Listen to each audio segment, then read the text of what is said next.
How to have fun anytime, anywhere. Step 1. Go to ChumbaCasino.com. ChumbaCasino.com. Got it. Step 2. Collect your welcome bonus. Come to Papa welcome bonus. Step 3. Play hundreds of casino-style games for free. That's a lot of games. All for free? Step 4. Unleash your excitement. Woohoo! Chumba Casino has been delivering thrills for over a decade. So claim your free welcome bonus now and live the Chumba life. Visit ChumbaCasino.com. No purchase necessary. VGW Group. Void where prohibited by law. 21 plus. Terms and conditions apply. The CBS Radio Mystery Theater presents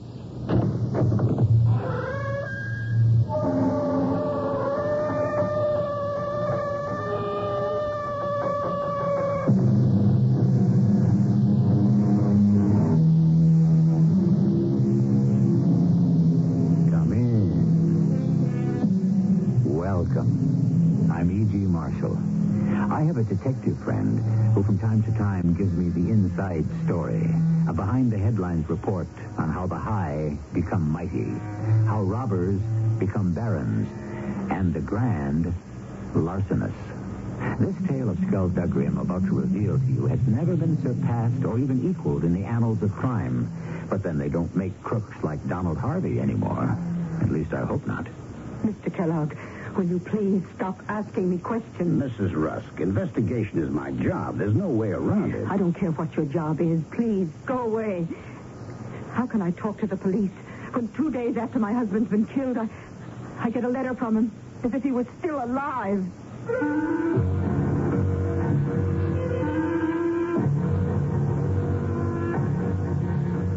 Our mystery drama, The Copenhagen Connection, written especially for the Mystery Theater by Gerald Keane, stars Ralph Bell. It is sponsored in part by ARM, Allergy Relief Medicine, and Contact, the 12-hour cold capsule. I'll be back shortly with Act One.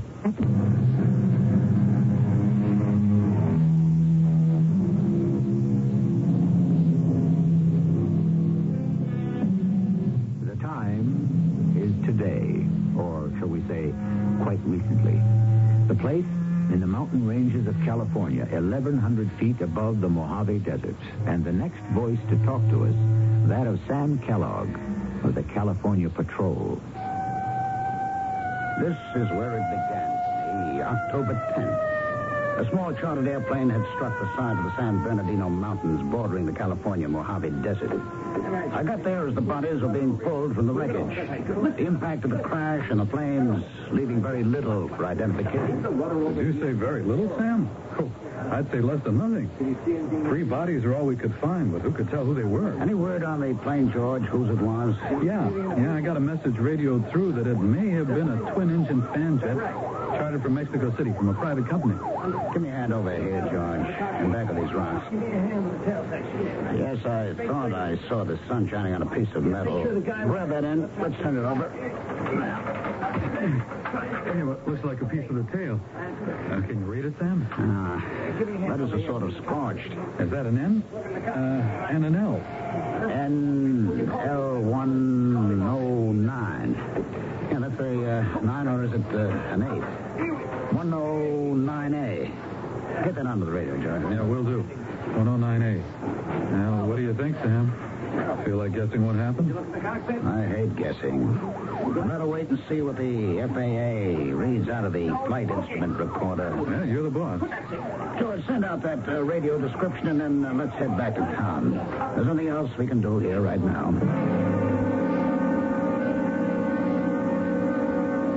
Interesting thing about that flight instrument recorder. Our boys searched 3 miles in all directions.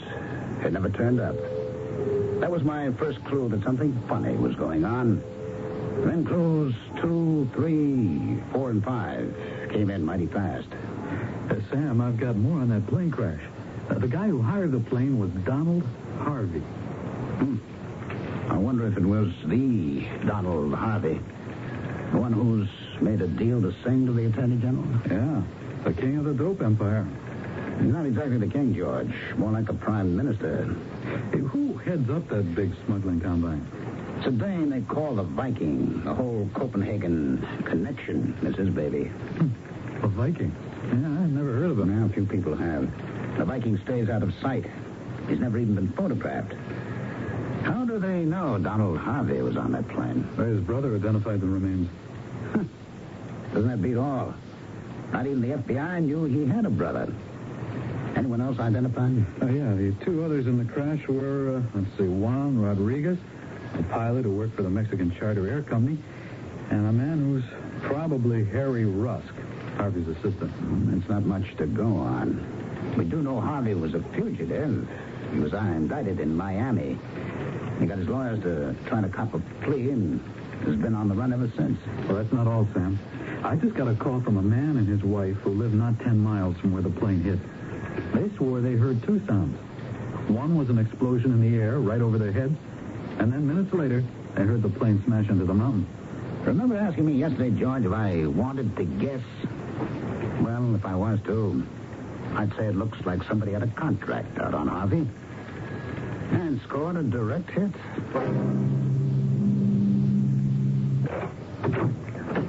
Yes. What do you want?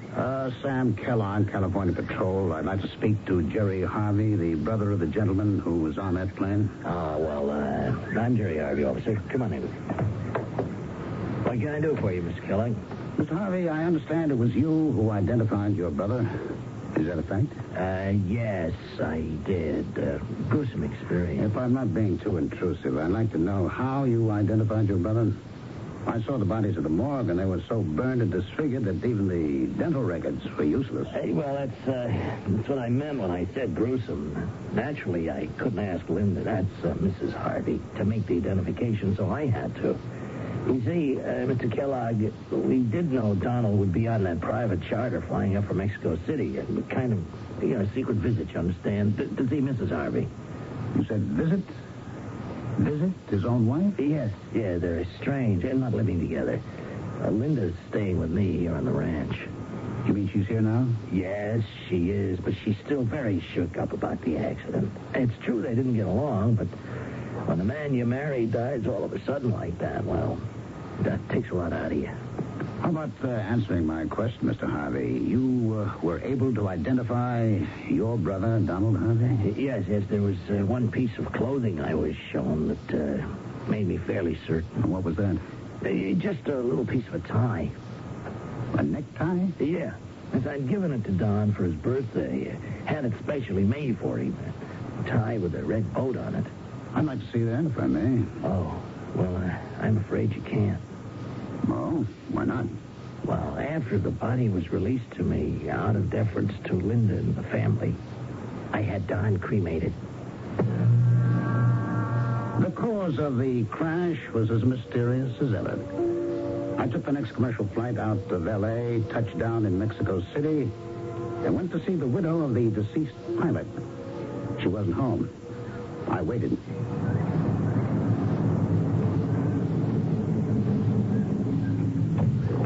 Mrs. Rodriguez. Mrs. Juan Rodriguez? Yes, that is me. And who are you? Sam Kellogg, California Patrol. I'd like to ask you some questions about your husband. My husband? Oh, yes, of course. Anything. We should go into my house. Oh, I've lost my front door key. Where did I leave it? Perhaps you put it on the seat with the ignition key of your beautiful new car. Oh, I see. You are right. That is what I did. I'll get it. I'll come along with you, Miss Rodriguez. I've never seen one of these big babies close up. Oh, I like it, too. Was your husband? Oh, no. I just picked it up. Oh. Suede leather seats. Sure must have set you back a couple of pesos, eh? Oh, here are the keys. Just as you said. Mr. Oh, I forgot the name. Please? Sam Kellogg. Oh. Please, you will come into my house? Thank you. How about answering my question, Mrs. Rodriguez? You asked me a question? What was it? I'm just interested to know how many pesos this big new car set you back. Oh, I had no idea. It was paid for by the company. The airplane charter company gave you that car as a gift? Oh, a gift? I don't know. They call it compensation. Oh, the insurance on his life, I suppose. I don't know. They just call me and say, it is yours, Mrs. Rodriguez. Take it home. Yeah. Mrs. Rodriguez, I plan to be here in Mexico City for a few days, and if I may, I'll call on you again. I want to know whatever your husband knew about his passengers. Oh, I don't think he knows anything. He flies where they tell him to fly. Oh, but of course I shall see you. Anytime. Good. By the way, what's the name of the head of the airplane charter service your husband worked for? Oh, the head? Oh, the man who owns it is Carlos Palacios. Ah, thank you, Mrs. Rodriguez. Much obliged. Hello, Mr. Palacios. This is Sam Kellogg, California Patrol. I'd like to come to talk to you about that accident involving one of your planes last week up our way. Kellogg. Yes, that's right. This evening? Be fine. I'll take a taxi out to your hangar. 8 o'clock. I'll be there. Oh, by the way, that was a rather nice gift you made to your pilot's widow. Well, I'm talking about that expensive new car. Are you sure? Well, she said your company gave it to her. Part of the insurance. Oh, really? Well. Yeah, that's what she said. We'll discuss it further when I see you tonight, Mr. Palacios. See you. California Patrol. Hello, George. This is Sam. Oh, hi, Sam. I'm down in Mexico City. Now, check out if there is any other connection between the pilot Rodriguez and Donald Harvey. You mean other than the fatal flight? Will do. Is there anything new? Yeah. Harvey's widow has left California. Took an eastbound flight last night for New York. And is booked through to Copenhagen, Denmark. What does Jerry Harvey have to say? He knows from nothing. He's taken off for Big Bear up in the hills where he's got a vacation log cabin. Can you assign a man to follow him, George? I've already done that. Are you winding up in Mexico City, Sam? Well, I hope to. Maybe the day after tomorrow I'll go on to Chicago. Chicago? Yes, the third man on that plane may have been Harvey's assistant, Harry Rusk. Chicago was his home base, and if he's got any relatives in the Windy City, I plan to talk to him. I'll call you from there, George. It checked out. Harry Rusk's wife, or perhaps widow, lived in a fancier part of Chicago. You're sure I can't give you a cup of coffee? Thank you, no, Mrs. Rusk. I know it's a bad time to start asking questions when one has suffered the kind of tragedy you have, but it is my job, and I'll try to be as tactful and as delicate as I can. I understand, Mr. Kellogg. I'll tell you whatever I know. Good. First of all, you did go to the morgue to identify your husband's remains? To California? No. I just couldn't bring myself to do it. They sent me a photograph, but I tore it up. But I telegraphed back that it was Harry. So you don't really know then? What difference does seeing him make? Harry was always with Mr. Harvey. No question about that. You're basing your identification on the assumption that Donald Harvey was on that plane. Well, why shouldn't I? If Harry wasn't on that plane, why hasn't he been in touch with me? It's not very tactful or delicate of you, Mr. Kellogg, to imply my husband may be alive and pretending to be dead. One last question. Has your attorney been in touch with you about your husband's will? He's not our attorney anymore. I mean, the one we used to have here in Chicago. I see. Can you tell me more? No, I can't. I don't want to talk about it. Do I understand correctly? You changed attorneys? May I ask why? No. Please, stop asking questions. Now, Mrs. Rusk, I told you this investigation is my job. It's not easy for me either. Easy? How can I talk to the police when 2 days after Harry's been killed, I get a letter from him as if he were still alive? A letter from Mr. Rusk? Yes, from Mexico City. He wrote, "I'll be seeing you soon, darling." And then more about a new lawyer in Copenhagen. Look, I can't talk about it now. Can't you understand? It's too real. Like a voice from the grave. Now, will you please go away and stop asking questions? Please.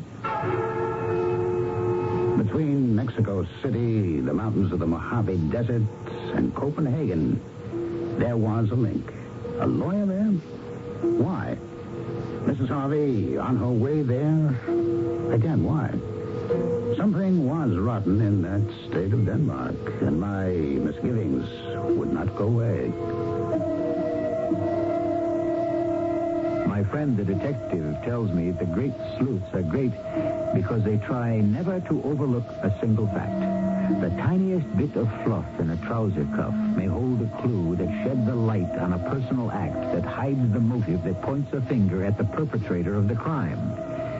There's a nursery rhyme, something like that. I'll try to remember it before the end of today's story, and I'll be back shortly with Act 2.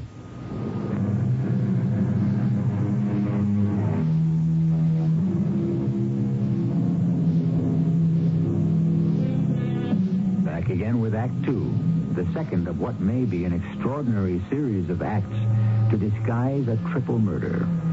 The how it was done, the why it was done, is the mystery that confronts Sam Kellogg as he weighs the evidence in his California office with George Towers, his deputy. You know, George, when the facts don't dovetail, I work from the end back to the beginning.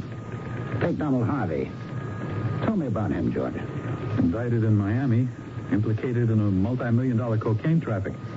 And got away to Mexico before the marshals could grab him. All right, that was step one. Then his attorneys got in touch with the FBI and the Attorney General and offered to squeal on the entire worldwide operation for a grant of immunity. I suppose Harvey had gotten safety for blowing off the lid. Who would want him dead? Well, the guys he was going to rat on. Exploding his plane could have been their solution. So, who do we look for? Well, whoever's been afraid of him. Yes, whoever they are. In the meantime, what do we know? I studied this FBI report. They say the proceeds are laundered through Denmark. Uh-huh. The Copenhagen Connection. Is there anything else? Not that I can see. Take a good look at that report. It doesn't hit you? No photograph of him? Not a single one? Well, I don't see how that matters now. Oh, you don't, huh? Okay. Now let's count up suspects who may have had a hand in that crash. Any suspects? Everyone. Starting with his brother Jerry, who cremates the body in a real hurry. Well, let's see. Harvey's estranged wife, Linda, who takes a sudden, unexplained trip to Copenhagen. Well, those two are it. Oh, no, there's more. The pilot's wife, Carmen Rodriguez, who gets a gift of 100,000 pesos worth of a new automobile. Who gave it to her? She lies. Yeah, not a very bright dame, I'd say. Well, she's suspect number 3. Perhaps not directly involved, but she knows more than she says. 4, the widow of Harry Rusk. She gets a letter from her husband telling her his new attorney lives in Copenhagen. Copenhagen again. Now, have you got a report on the conversations between the L.A. control tower and the NL-109A before she crashed? Well, you're not going to like this, Sam. Well, all right, hit me. When I checked there yesterday, they told me the taped conversation had been accidentally erased. The plot gets thicker and thicker. What about the flight recorder? It never showed up. And we combed the crash area. That doesn't smell good either. Those flight recorders are virtually indestructible. Conclusion? It was never on the plane. Oh, what's behind this? A lot of money. Somebody had to make it worthwhile for Rodriguez in Mexico City. Somebody else had to monkey with the tape in L.A. And somewhere, a great big cocaine empire is still doing business as usual. George, get yourself down to Mexico City. Start with the head of the charter service, a Mr. Carlos Palacios, and grill him. Then move over to the pilot's widow. You're a nice-looking young fella. Don't leave her until you get something out of her. What are you going to do? I'm packing a bag for Copenhagen.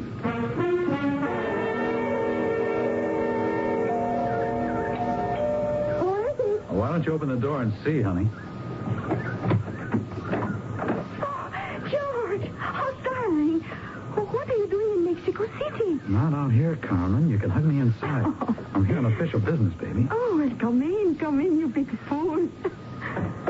Oh, my darling George, I say it's stark crazy. Yeah, crazy is right.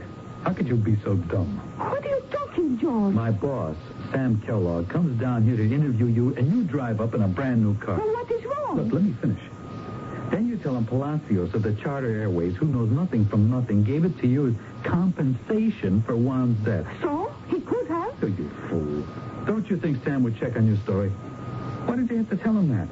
In fact, why did you have to wave all your money around so soon? Couldn't you keep it until everything cooled off? Is this why you came all the way from California to scold me? Oh, George, I thought you loved me. I do love you, baby, but there's too much at stake for me to get hooked up with a stupid dame. Why do you keep calling me stupid? Look, I've got to come up with some story why you lied about the car. But that's not the big problem. Oh, what is? It's Jerry. If he finds out you were out of line, come on, you know what he's like. He would do nothing for a little mistake. Aren't we partners? Let me set you straight, Carmen. Right now, the number one man in the USA is Jerry, taking over from Don. Well, did he make the accident? Jerry had nothing to do with it, believe me. Then who? The Viking. Copenhagen. From the top? They gave the order? Who else? I mean, Jerry's trying to find out. He's afraid, I think. Maybe Copenhagen doesn't like Jerry either. Jerry could be next. So could you or I. Now do you understand, Carmen? No, George. Oh, thank heavens you're beautiful. It makes up for everything else. You like me, don't you, George? One last word, honey. Lay low. Don't spend any money. You're leaving? But you just got here. Got to put on my shield and go back to California and go see Jerry. Let me make myself clear, Mr. Knudsen. The reason I've come here to Copenhagen is that we're trying to clear up the death of Mr. Donald Harvey, the husband of your client, Mrs. Harvey. Now, there are a number of suspicious circumstances surrounding his death, and I have not yet been able to talk to his widow. Oh, I don't think, Mr. Kellogg, I can be of much help to you. There's such a thing as attorney-client privilege, and I'm not free to answer any questions unless I have my client's permission. I understand that, Mr. Knudsen, but my questions are so simple they won't require jeopardizing any confidences. Well, if we can proceed on that basis, by all means. All right, I gather then that you are representing Mrs. Donald Harvey. It's quite true, yes. Were you representing Mr. Harvey before that? I'm afraid I can't answer that. Well, could you arrange for me to see his widow? Well, when I see your speaker, I shall ask her, but as yet I haven't seen her. She's in Copenhagen, I believe, but I've yet to hear from her. One last question. Would you say that the matter you wish to discuss with Mrs. Harvey involves a great deal of money? Mr. Kellogg, you tickle me. You've asked what in both our law courts, yours and mine here in Denmark, is called a leading question. Now, I have not seen Mrs. Harvey, nor have I said there was something about which I wish to see her. As for money, a little or a great deal, what difference would that make? Mr. Harvey worked very hard for his money and made a considerable amount, so his widow is likely to benefit. Well, I shall certainly ask if she will see you. Good day, Mr. Kellogg. Hi, Jerry. How's the fishing? What are you doing up here, George? Boy, have you got a good thing going for you up here at Big Bear. If I could get away from the patrol, believe me, here is right where I'd be. At the end of a fishing pole. George, you picked a bad time to pay a social call. I came up to find out the news and give you some. What news? There isn't any. And I got some for you. Sam Kellogg is in Copenhagen. He went to talk to Don's wife. That's Linda? He's getting mighty suspicious. Suspicious of what? That it was the Viking who was responsible for the accident, so he could get rid of Don. Does Sam really think that? He's going to try to prove it. Oh, George, you are something. When Don told me he was putting a state patrolman on the payroll, I thought he'd be smarter than you. Oh, if you and I had met before Don was killed, I don't think I would have okayed you. Hey, I thought I was doing okay. Well, let's hope in time you'll learn. Nobody had anything to do with that plane crash. Not the Viking, none of us. It really was an accident? It was. So you see, when a guy tries to rat on his pals, even though he was my brother, sometimes fate pays him off. Yeah, but that doesn't explain who paid off Carmen Rodriguez or why Linda Harvey hops on a plane for Copenhagen. You're the police officer, George. That's for you to find out. Now, all I know is we got rid of a rat. Now, business as usual. No indictments, no attorney general, no FBI, no hassle. Okay. So if you don't mind, Georgie, I'd like to get back to a little quiet fishing. I killed a day hanging around my hotel in Copenhagen, waiting for a word from Sven Knudsen. Next day, I wired George and then did some sightseeing. When I got back to the hotel, there was a message to meet Knudsen right away at his office. I got to the building. He was in the street, waiting. He jumped into my cab, gave the driver an address, and we were off. Where have you been, Mr. Kellogg? Sven, I don't get you at all. First, you're putting up roadblocks about seeing the lady, and then it's, where were you? An hour ago, I got a call from Mrs. Harvey. She changed hotels twice, and she was staying at a small boarding house under an assumed name. I told her who you were, Mr. Kellogg, and she said to please bring you over right away. Is she in some kind of danger? Well, it's possible. There are those in Copenhagen who will do anything to even the score with her husband. Even now, when Don Harvey is dead? Even now.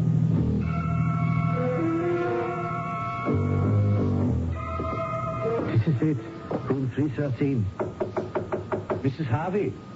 Mrs. Harvey? It's me, Sven Knudsen. Try the door. Yeah. The door's locked. Mrs. Harvey. Mrs. Harvey, are you all right? We'd better break the door down. Stand away. Don't know how to do this. Mrs. Harvey. You better let me handle this, Sven.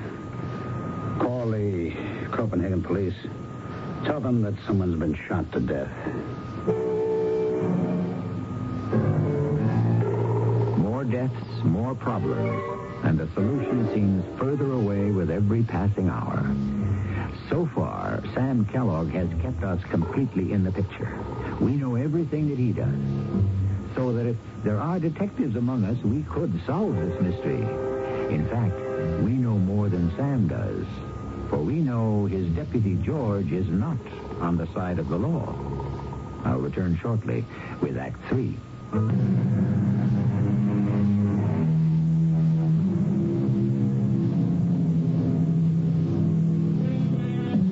That nursery rhyme I was trying to remember that applies to the detection of crime goes like this. This is the farmer sowing his corn that milked the cow with the crumpled horn, that tossed the dog, that worried the cat, that killed the rat, that ate the malt that lay in the house that Jack built. In other words, all clues are irrevocably linked in a chain. It was nice of you, Sven, to drive me out here to the airport. Oh, it's nothing, Sam. You helped me with all the paperwork details over the late Mrs. Harvey. When a foreigner is murdered in Copenhagen, it presents so many problems.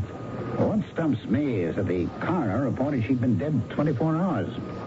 Yet you said she called you the day we went there. Yes, she did. I'm prepared to swear it. Not an hour before. Well, obviously, whoever called you was not Mrs. Harvey. I wish I could stay on to tie up all these loose threads, but I've got to get back to California. Yes, well, I wish you could too, Sam. I learned a lot being with you. Well, let's hope the Copenhagen police come up with something. One thing I haven't resolved, Sven. That is the matter of Mrs. Harvey's money. Oh, you mean the $1 million deposited in her name? Exactly.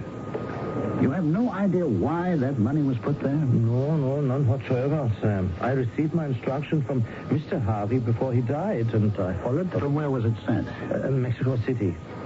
When? It was mailed 8 days before the plane crashed that took his life.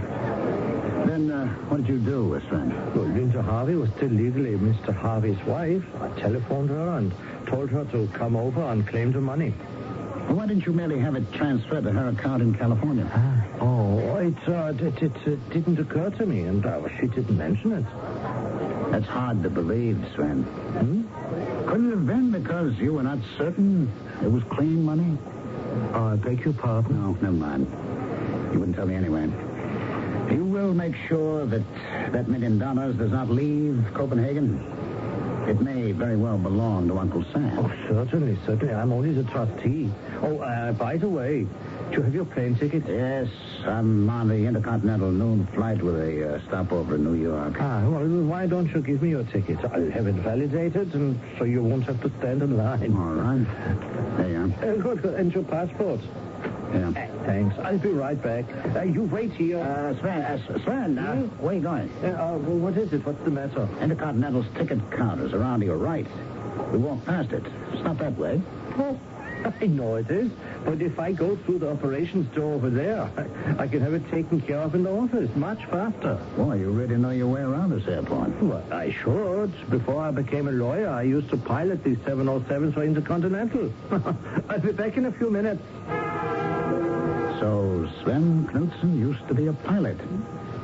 Stow away that bit of information.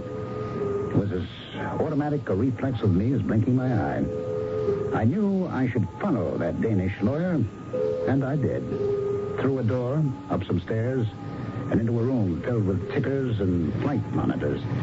I could see Sven Knudsen at the far end of the room talking to someone. Trying to get closer, I didn't see an airport guard bearing down on me. Excuse me, sir. Huh? But passengers are not allowed in this part of the tunnel. I'm an officer of the law of California. I've been following someone. Oh, may I see your identification, please? Yes, here we are. That's my badge and ID card. Sam Kellogg, California Patrol. May I see your passport, please? Well, I haven't got it on me. I gave it to an attorney. Oh, yes? He was over there a moment ago. Mr. Kellogg, if you don't mind, I have to ask you to accompany me to the security office. This way, please. Which way are we headed? Oh, no, not that way, Mr. Kellogg. Not up the escalator. Follow me. Well, that woman halfway up the escalator. I'm sure I've seen her Mr. before. Kellogg, let's not play games. Through this door, please. Hey, where have you been? I've been looking for you everywhere. Your flight leaves in a few minutes. God, this is the attorney who has my passport. Sven, will you show it to the airport security guard, please? Of course. Here you are. I can vouch for this man. He's an American police officer. Ah, yes, very good. Have a pleasant journey back to America. Good day, sir. And here's your ticket and your boarding pass, Sam. Yes. Of course. That's who it was, Mrs. Harry Rusk. Who? I saw her just now going up an escalator in the terminal. What do you suppose she's doing in Copenhagen? I don't know the lady. Oh, come on, Sven. You must Harry Rusk's wife, Rusk, Harvey's right-hand man. I'm sorry, I was never introduced. Oh, that's me. All right, Sven, thanks again. I hope I see you again soon. Well, why would you wish that? Well, maybe because I learned a lot being with you. Why was that Danish lawyer, Sven Knudsen, stonewalling me? Of course he knew Mrs. Harry Rusk and a great deal more. The time and the plane's takeoff stopped me from checking into. We were airborne, and as the flight attendants pulled down the shades for the in-flight movie, it occurred to me that perhaps Mrs. Rusk was on this very same plane. I started my search up one aisle and down the other. You? Hello, Mrs. Rusk. Do you mind if I sit beside you? I didn't expect to find you on your way back to the States from Copenhagen. I came to Copenhagen to meet with Howard, the new lawyer. Yes, was his name Sven Knudsen? Why, yes. Well, I thought so. And you came because a large sum of money was to be given to you from your husband? You seem to know much more about this than I do. Mrs. Rusk, of all those connected with the plane accident, I do believe that you've tried to be honest with me. So I'll be candid with you. What would you say if I said it's possible that your husband is alive? What? That someone took his place on that fatal trip from Mexico City? Oh, you've upset me terribly. Oh, you excuse me for a moment. Which way are the bathrooms? They're some right up forward. Oh, I want to take something. I really don't feel at all well. Minutes went by. I kept my eye on the forward part of the plane, but it was hard to see anything. After about 10 minutes, I got up and went forward to find Mrs. Rusk. I found her all right. Doubled up in one of the toilets. Someone had tried to strangle her, and she had fainted. Mrs. Rusk, how are you feeling? Oh, scared. All right. Just settle back and take it easy, huh? Oh, I don't know what would have happened if you hadn't found me. All right. That's all behind us. Now, what I'd like you to do is try to recall exactly what happened after you left your seat and went forward to the bathroom. Welcome home, Sam. You look pretty beat. Yeah. You try 6,000 miles in a plane with an attempted murder, and the assailant on board who gets away from it. Someone tried to strangle Mrs. Rusk. And although I had the plane searched during our New York stopover, everybody on the plane checked out and was cleared. Well, that doesn't make much sense. Why would anyone try to kill Mrs. Rusk? I asked myself the same question. Did you get my wire about Mrs. Harvey being shot? Oh, I didn't know what to make out of that either. You didn't? It beats me, Sam. Now, let me think about it. Maybe I can figure something out. Yeah, you do that, George. Hey, are you angry at me? No, I'm just tired. I'm going to hit the showers and have a sack. Then I'll tell you where we go from here. Jerry, let me in the cabin. Open up. It's me, George. What in the blazes is the matter with you? You want the whole mountain to know you're here? Sam's back. The crash was no accident, Jerry. You say. Sam says it was fixed. And I tell you, the Viking told me he had no hand in it. That must have been an accident. But it is possible the Viking had a contract out on Don, and whoever had it, well, may have let it get out of hand. They could have jumped the gun. Sure, it's possible. Anything's possible. But in this business, George, there's a chain of command. And what the Viking says goes. Did he tell you face to face? I never met the man. Don was the only one who ever did. Viking takes care of the shipments, and Don and I did the selling. And that crash was an accident, believe me. All right, Jerry, if you say so. I just wish I'd met your brother, Don. Well, you were just beginning with us. All he could trust you with was the pickups and the deliveries. Now, George, move your tail out of here. George Howard! Jerry Harvey! This is Sam Kellogg. You are surrounded. I advise you to open the cabin door and come out with your hands up. That's Sam. What's the matter with him? I'll go and talk to him.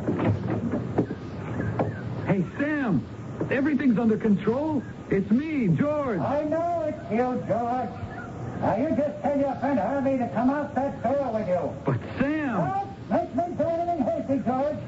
Your hands up, and Harvey's right high in the air. Now, come on out. Both of you. Unless you'd like us to come in there after you.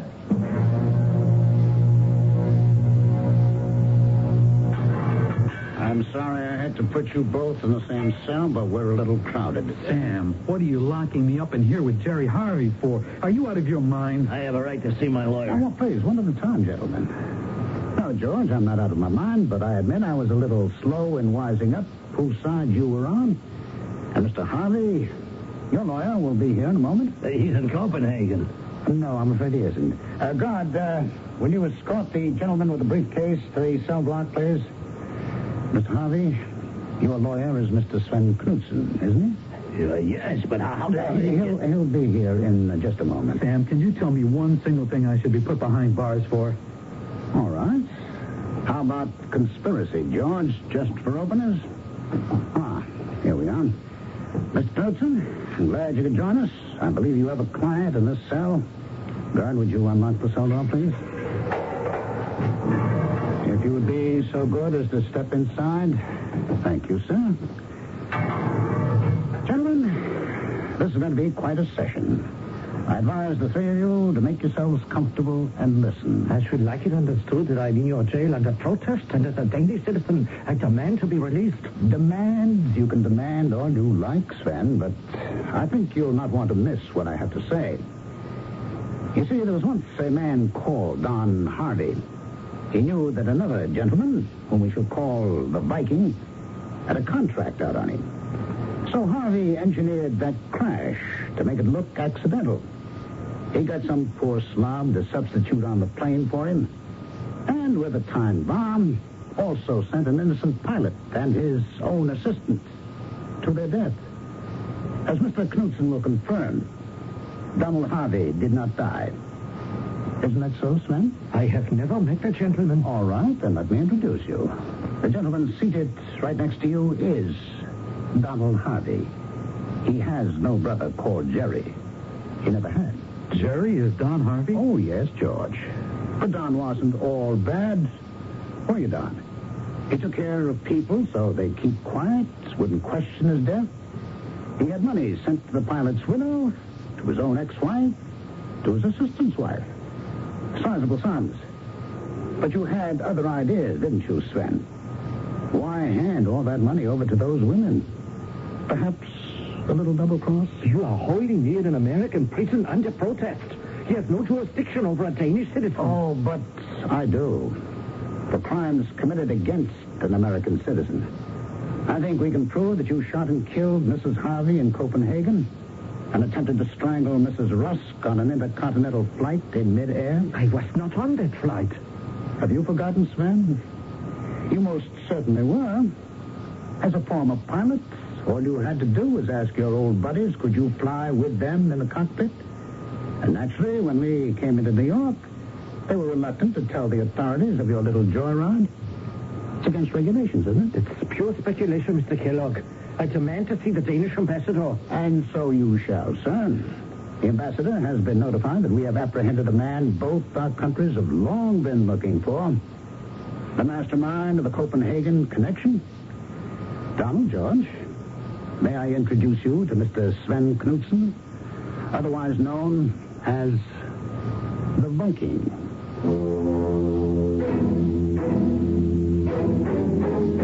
By way of postscript, I'd like to reassure you about one thing.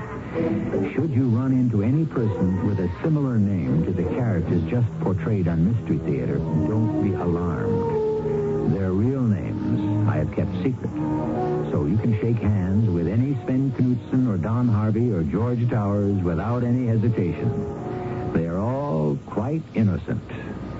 I shall be back shortly. I'm Susan Anton, and there is a better way to sleep. The perfect sleeper.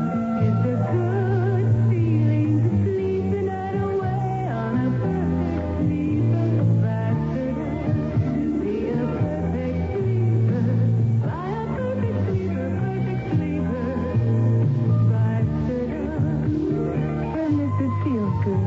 Every perfect sleeper has it, from the signature one to the fabulous Avanti with pillow soft top. Choose from a full range of comfort and firmness combinations and enjoy firm, deep support for your back and luxurious comfort on top for you. Be a perfect sleeper. Buy a perfect sleeper, faster up. Be a perfect sleeper. Buy a perfect sleeper, faster up. Take your contact, take it now. Give your code to contact. Before you choose a cold medicine, you should know that no cold tablet, no cold liquid has found the way to give you Contact's continuous relief. One Contact works after 12 hours. Helps relieve all your congestive symptoms. All day, all night. That's the wonder of Contact. Give your code to contact. Take over as directed. I'm not at all old-fashioned, except about my thirst. 'Cause when I need refreshment, old-fashioned days come first. One thing I can depend on when I get parched and dry, to take the good old-fashioned lemonade, right in country time. Country time, country time. Tastes like that good old-fashioned lemonade. Not too tart, not too sweet. With natural lemon flavor. Country Time lemonade flavored drink. Tastes like that good old-fashioned lemonade.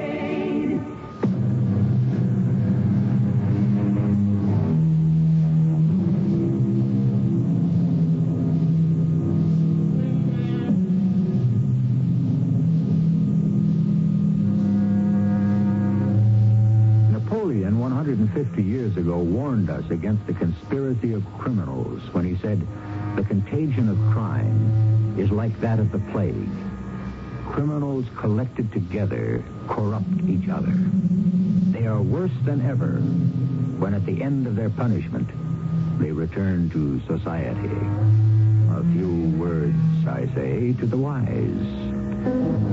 Our cast included Ralph Bell, Lloyd Batista, Bryna Rayburn, and Earl Hammond.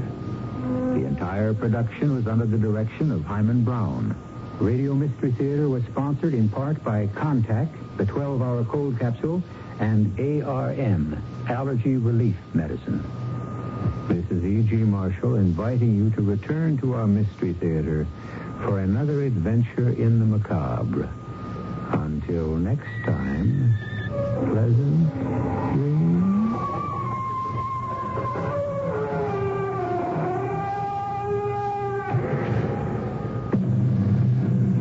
How to have fun anytime, anywhere. Step 1. Go to chumbacasino.com. ChumbaCasino.com. Got it. Step 2. Collect your welcome bonus. Come to Papa welcome bonus. Step 3. Play hundreds of casino-style games for free. That's a lot of games. All for free? Step 4. Unleash your excitement.